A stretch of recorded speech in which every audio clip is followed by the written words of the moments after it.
Hey, how's it going, Cat Army? FSUA Gaming here again, bringing you guys back another super cool build video. Now in the shop today, we have a really cool VFC M27 IAR. Now this is a really cool gun that is actually discontinued, so things like this you gotta be a little bit careful on because you don't want to lose anything that's important. So yeah, anyways, let's get right into the build. Enjoy.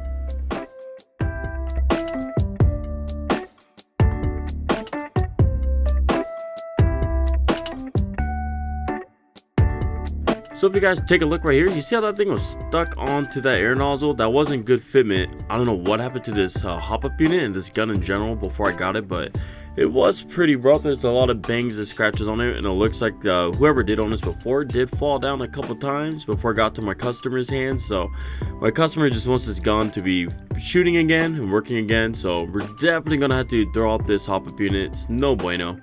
There is a couple things wrong with this gun. I did notice this. You know, it is missing a couple screws here and there, and it's pretty beat up, and everything is kind of loose on it. It's even missing the wires, so couldn't even test shoot it to see if it even functioned. But anyways, I digress. Let's get back to the build.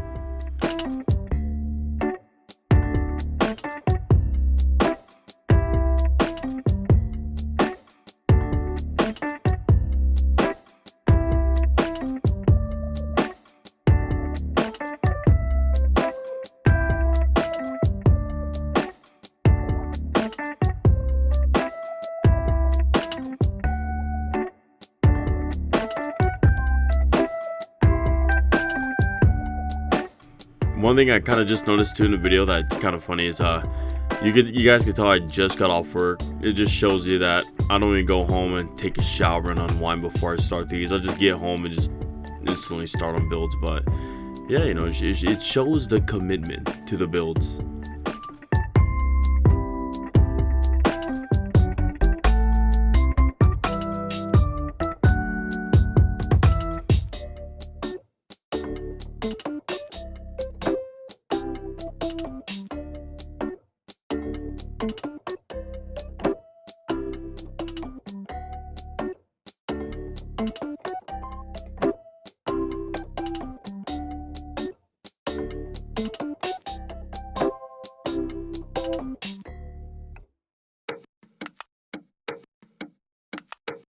So one thing I do really like about these guns, in fact, is it has the VFC gearbox. The VFC gearboxes are pretty good. They're very rugged, and for the most part, you know, they're very upgradable. They love to be upgraded, you know. So that's one of the reasons why I'm actually quite happy to see this gearbox. You know, it's a little bit of familiarity, you know.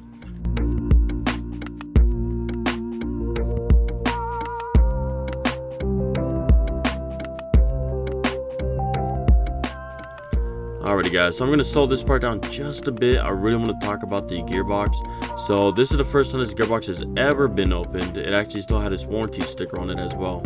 So inside this gearbox, I want to stress the importance of taking care of your airsoft gun. This airsoft gun has definitely seen some stuff, and the internals definitely show the history of the gun.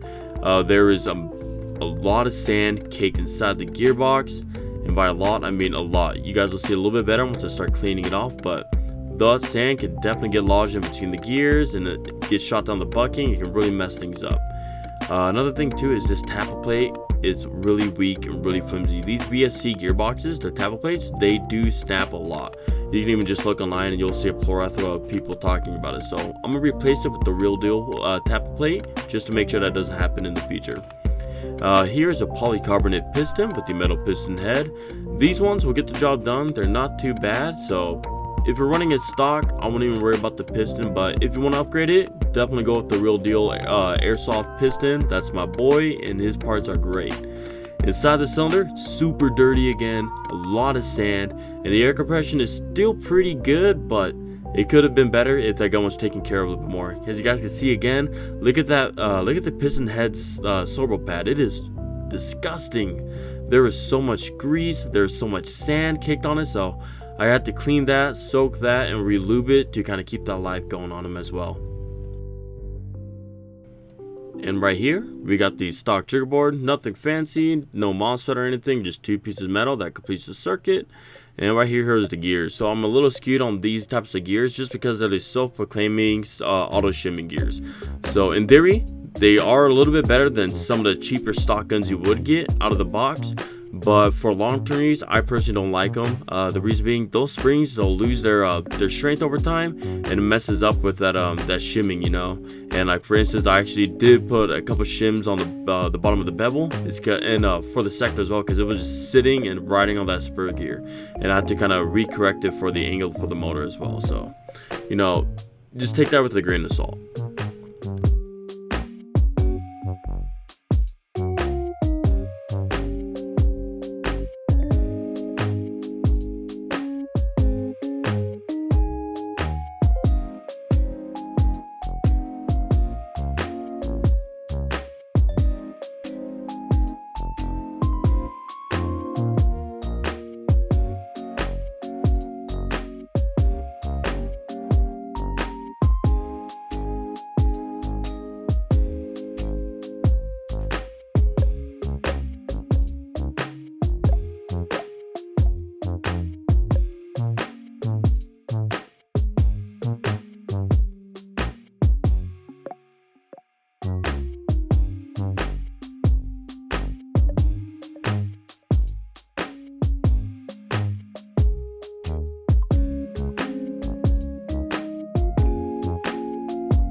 So right here, what I'm actually doing is I'm kind of just making sure that the gears themselves aren't sitting on top of each other, which they kind of were. So I just put one 0.1 millimeter shim between each gear, kind of making sure that, you know, it gives it a little bit more room.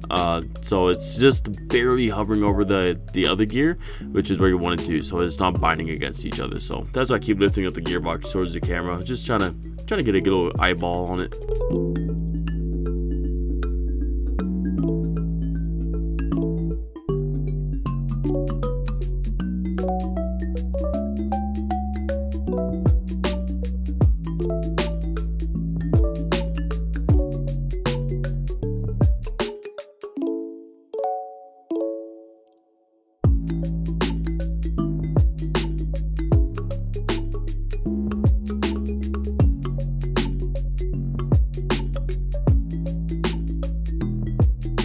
So right here I'm just testing the air compression, and it is so good. It even pops off the top of the cylinder, and even when the piston just sitting in there upside down, that thing is hugging in there. That suction is perfect. So yeah, that's a good piston.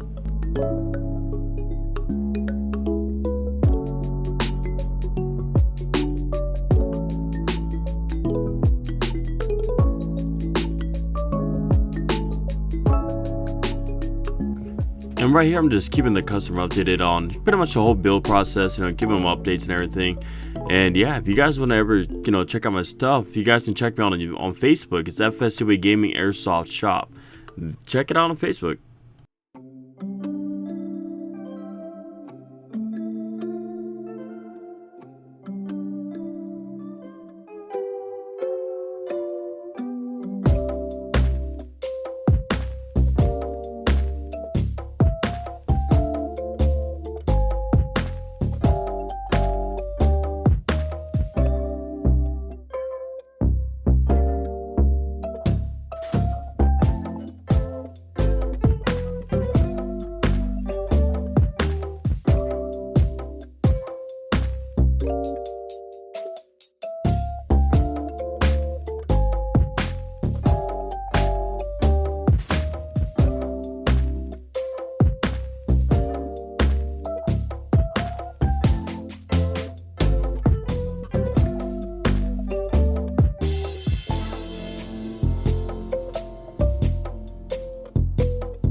And right here I'm kind of just adjusting the motor height, finding the best spot for it, where it sounds the best and has the most contact on the bevel gear.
unfortunately, the max hop up unit did not want to work with the M27 build at all. So just one of the many issues that I did run into with this hop up unit in particular is that the feeding tube of the hop up unit did not match with the feeding tube of the magazine. So it wouldn't feed BBs at all. And that is trying 5 different magazines, and not even mentioning that the hop-up unit had a hard time even getting into the upper receiver, didn't want to fully match up or line up. So I think I might have just gotten a lemon from max hop-up unit, so that's what I'm assuming. So I tried a Lancet tactical hop-up unit to see if there's possibly a proprietary issue, and that hop-up unit worked perfectly fine. So I contacted the customer, so I know that either I can reimburse them for the part and then I can return it, or we can go with the second option, which is I can give him the Lancet Tactical rotary saw hop up, and I'll throw in a Prometheus 6.03 509mm inner barrel, which is more expensive than the max hop up unit. And after talking for a little bit, he said, okay, yep, let's go with the Prometheus and the Lancet Tactical route. And so we did, and we're getting amazing results that you'll see right now. Alrighty guys, the gun is all put back together, looking nice and pretty full. So as you see, safety works. And let's do a little bit of semi-auto. Hopefully you guys can see this a little bit. I'm recording on my phone. Oh. I'm gonna shoot it into the light. There we go. I don't know if you guys can see it, but those bitches over there are about 240-ish feet away to 300. And those BBs are reaching out there. I can't really see if the camera's doing it justice.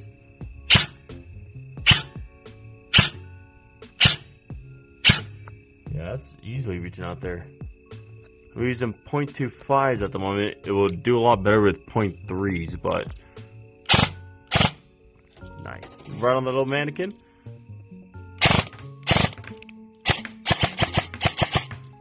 Get a little bit of that semi-auto feathering. Nice. And then of course, pre-cock. And she's all nice and ready and beautiful. Sheesh.